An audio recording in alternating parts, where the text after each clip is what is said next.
दोस्तों नमस्कार। आप सभी का हमारे YouTube चैनल पर स्वागत है। आज हम बच्चों मेंडलीव का आवर्त नियम लेकर आए हैं।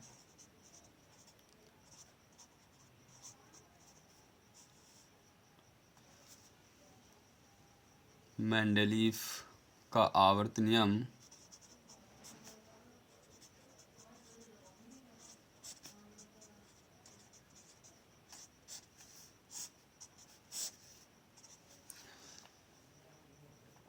मेंडलीव का आवर्त नियम क्या है बच्चों?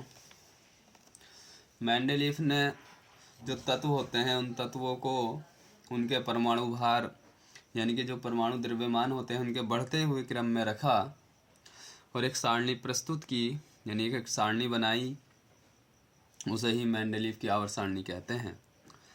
इस सारणी पर आधारित मेंडलीव का जो आवर्त नियम है वो बच्चों इस प्रकार है कि जो तत्वों के भौतिक और रासायनिक गुण होते हैं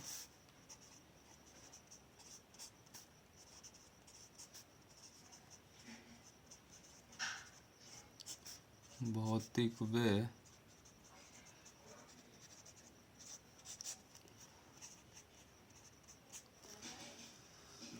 तत्वों के भौतिक और रासायनिक गुण जो होते हैं वो बच्चों परमाणु भारों के आवर्ती फलन होते हैं।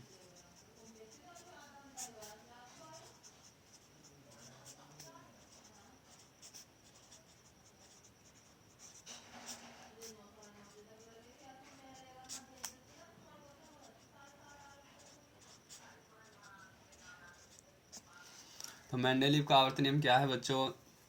जो तत्वों के भौतिक और रासायनिक गुण होते हैं वो परमाणु भारों के आवर्ती फलन होते हैं। यानी जो मेंडलीव की आवर्त सारणी बनाई गई है वो परमाणु भारों को आधार बनाकर बनाई गई है।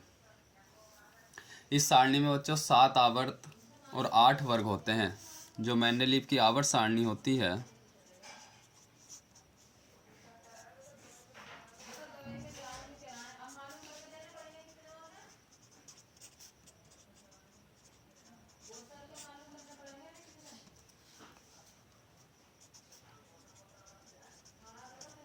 सात आवर्त व 8 वर्ग होते हैं जिन्हें समूह भी कहते हैं।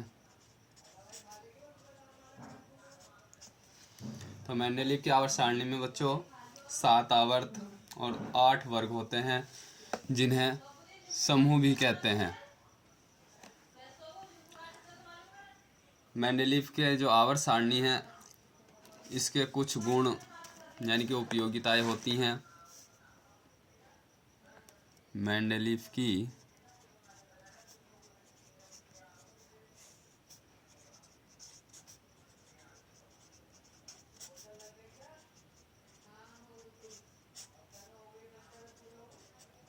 आवर्त सारणी के गुण या उपयोगिता।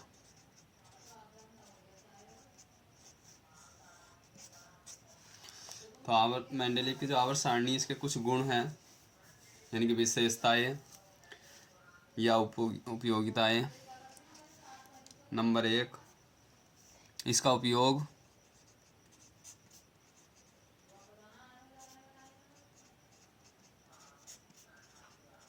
जो तत्वों के गुण होते हैं उन तत्वों के गुणों के अध्ययन में इस सारणी का उपयोग किया जाता है। मेंडलीव की आवर्त सारणी का पहला उपयोग है तत्वों के गुणों के अध्ययन में किया जाता है। नंबर 2 है बच्चों नए तत्वों की खोज में।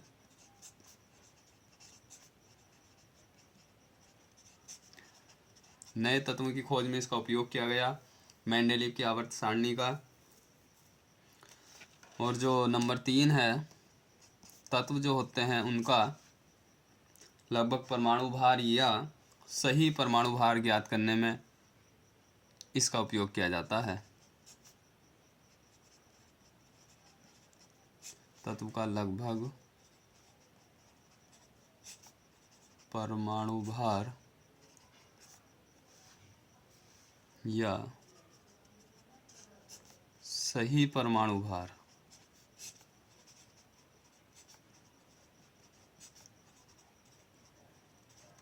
ज्ञात करने में इसका उपयोग किया जाता है। एक फॉर्मूला है बच्चों, परमाणु भार बराबर होता है तुल्यांकी भार गुणा संयोजकता। इसका फॉर्मूला है।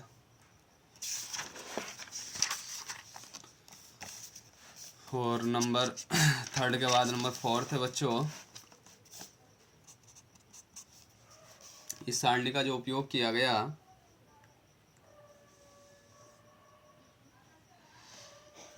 वो तत्वों के गुणों में अध्ययन के साथ साथ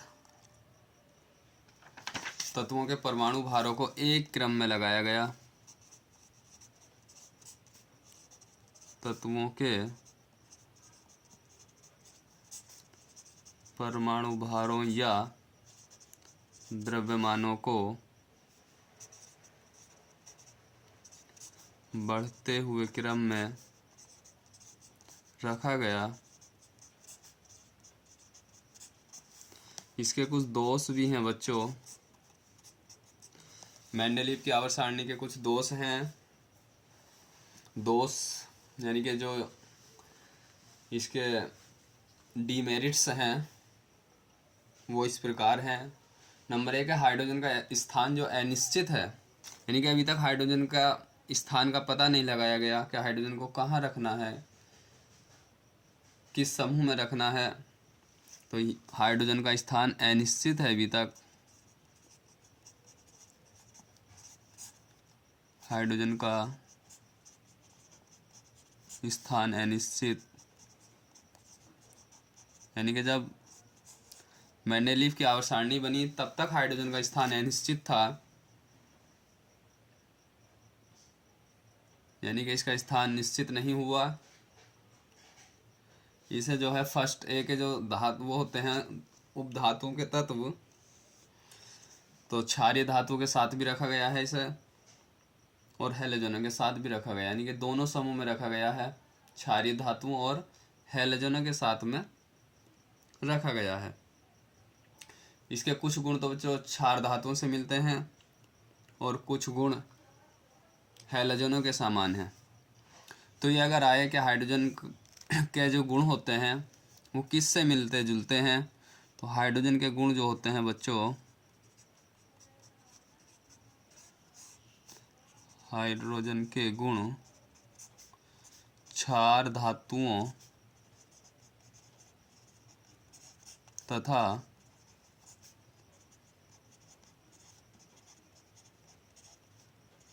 हैलोजनों से मिलते जुलते हैं। किस किस से मिलते जुलते हैं हाइड्रोजन के गुण? क्षार धातुओं और हैलोजनों से।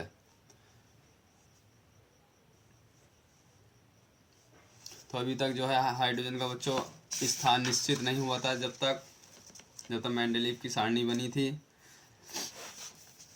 तो हाइड्रोजन का स्थान अनिश्चित है, ये पहला दोष है।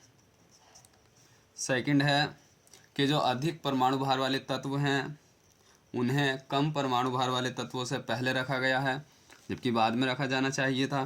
तो सेकंड दोष है बच्चों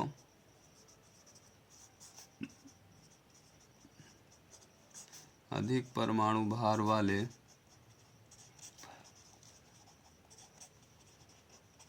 तत्वों को कम परमाणु भार वाले तत्वों से पहले रखना, यानी कि जो अधिक परमाणु भार वाले तत्व हैं उन्हें कम परमाणु भार वाले तत्वों से पहले रखा गया है मेंडलीव की आवर्त सारणी में। ये भी इसका दोष है। और थर्ड है मेंडलीव की आवर्त सारणी का दोष कि जो समान गुणों वाले तत्व होते हैं उन्हें भिन्न भिन्न समूह में रखा गया है, जबकि एक ही समूह में रखा जाना चाहिए था। समान गुणों वाले तत्वों को भिन्न भिन्न समूहों में रखना, यानी इन्हें भिन्न भिन्न समूह में न रखते हुए एक ही समूह में रखा जाना चाहिए था, जबकि समान गुण वाले तत्वों को भिन्न भिन्न समूह में रखा गया। ये भी आवर्त सारणी का दोष है। आगे है असमान गुणों वाले तत्वों को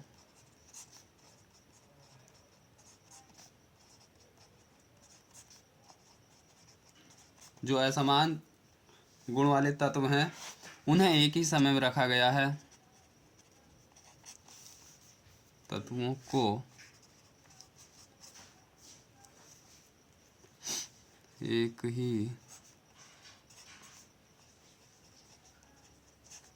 समूह में रखा गया है, जबकि असमान गुणों वालों को भिन्न भिन्न समूह में रखा जाना चाहिए था और समान गुण वाले तत्वों को एक ही समूह में रखा जाना चाहिए, जबकि इसका अपोजिट हुआ है, इसका उल्टा हुआ है। इसलिए ये जो है मेंडेलीव की आवर्त सारणी का दोष है। और नंबर 5 है समस्थानिकों का स्थान। समस्थानिकों का स्थान यानी कि समस्थानिकों का स्थान है वो जो है मेंडेलीव की आवर्त सारणी में तत्वों को उनके बढ़ते हुए परमाणु भारों के वृद्धि क्रम में रखा गया है, परंतु फिर भी कुछ तत्वों के भिन्न भिन्न परमाणु भार जिन्हें समस्थानिक कहते हैं होने पर भी उनको अलग से स्थान नहीं दिया गया है। यह जो सारणी का दोष है, यानी कि यह भी समस्थानिकों के स्थान को इस प्रकार नहीं रखा गया है जिस प्रकार रखा जाना चाहिए था। तो जो समस्थानिकों का स्थान है वो सही प्रकार से उन्हें समस्थानिकों को स्थान नहीं दिया गया। समस्थानिकों का मतलब होता है जिन तत्वों के परमाणु क्रमांक एक समान होते हैं, परमाणु भार अलग अलग होते हैं, उन्हें समस्थानिक कहते हैं। और नंबर 6 है समभारिकों का स्थान। समभारिकों का स्थान यानी कि समभारिकों को भी सही स्थान नहीं दिया गया है। समभारिक तत्वों के परमाणु भार समान होते हैं, परमाणु क्रमांक भिन्न भिन्न होते हैं, जिसके कारण इस नियम के अनुसार इनको एक ही स्थान दिया जाना चाहिए था, परंतु इनको अलग अलग स्थान दिया गया, जो इस सारणी के दोष को व्यक्त करता है। जबकि समभारिकों के परमाणु भार समान होते हैं और परमाणु क्रमांक अलग अलग होते हैं, इसके अनुसार इन्हें एक ही स्थान दिया जाना चाहिए था, जबकि जो समभारिक होते हैं, तत्व होते हैं समभारिकों के अंतर्गत, उन्हें अलग अलग स्थान दिया गया है। इस प्रकार यह जो आवर्त सारणी है मेंडेलीव की, उसका महत्वपूर्ण दोष है। और एक लास्ट दोष और है इसका बच्चों, नंबर 7, जो 8वें समूह के तत्व होते हैं, 8वें समूह के जो 8वें समूह के तत्व होते हैं बच्चों, उन तत्वों को 3 ऊर्ध्वाधर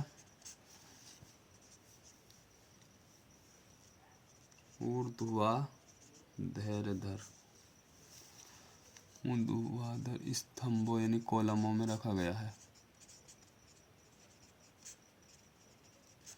जो 8वें समूह के तत्व हैं बच्चों, उन्हें 3 ऊर्ध्वाधर स्तंभों में रखा गया है, जबकि उन्हें एक ही स्थान दिया जाना चाहिए था। तो ये भी मेंडेलीव की आवर्त सारणी का दोष है। एक है बच्चों, ये तो हुए बच्चों मेंडेलीव की आवर्त सारणी के दोष। तो उसके बाद जो वैज्ञानिक मोजले साहब थे, उन्होंने तत्वों का जो परमाणु भार है उसे नाभिक के गुण बताया, और परमाणु के नाभिक में उपस्थित जो प्रोटॉन और न्यूट्रॉन होते हैं उनकी संख्या पर निर्भर करता है। तत्वों का जो परमाणु भार होता है बच्चों, वो नाभिक में उपस्थित प्रोटॉन और न्यूट्रॉनों की संख्या पर निर्भर करता है। तत्वों के भौतिक और रासायनिक गुण उनकी इलेक्ट्रॉनों की संख्या पर निर्भर करते हैं, तथा इलेक्ट्रॉनों की संख्या परमाणु क्रमांक के बराबर होती है। तो इस प्रकार तत्वों के भौतिक और रासायनिक गुण उनके परमाणु क्रमांक पर निर्भर करते हैं। इस बात को मोजले साहब ने बताया, जबकि तत्वों के भौतिक और रासायनिक गुण परमाणु भारों पर निर्भर करते हैं, यानी कि परमाणु भार पर निर्भर करते हैं। वो मेंडेलीव की आवर्त सारणी थी। लेकिन जब मेंडेलीव की आवर्त सारणी में कुछ संशोधन हुए, मोजले साहब ने संशोधन किया, तो एक नया आवर्त नाम दिया जिसे आधुनिक आवर्त नियम कहते हैं या परिवर्तित आवर्त सारणी, परावर्तित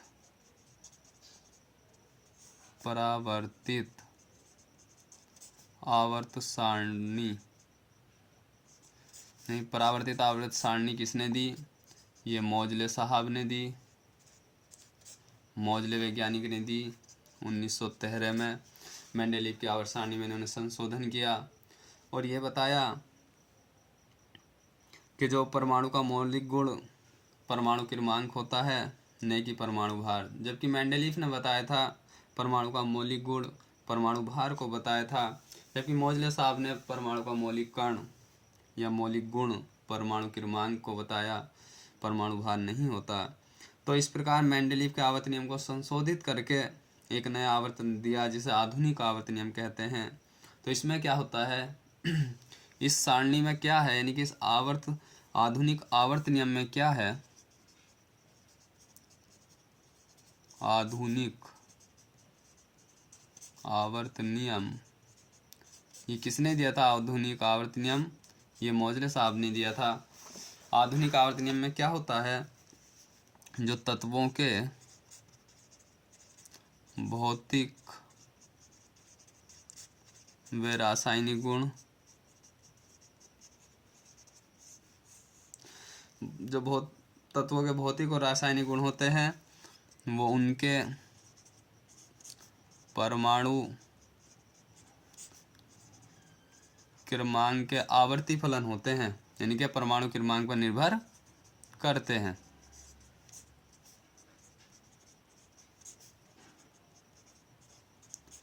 जबकि मेंडेलीव का जो नियम था, आवर्त नियम था, उसमें क्या था? तत्वों के भौतिक और रासायनिक गुण उनके परमाणु भारों के आवर्ती फलन होते थे। इसमें क्या है बच्चों? इसमें 7 आवर्त होते हैं। मेंडेलीव की आवर्त सारणी में भी 7 आवर्त होते थे, इसमें भी 7 आवर्त होते हैं, परंतु इसमें जो समूह या वर्ग होते हैं वो 9 होते हैं, जबकि मेंडेलीव की आवर्त सारणी में 8 समूह होते थे।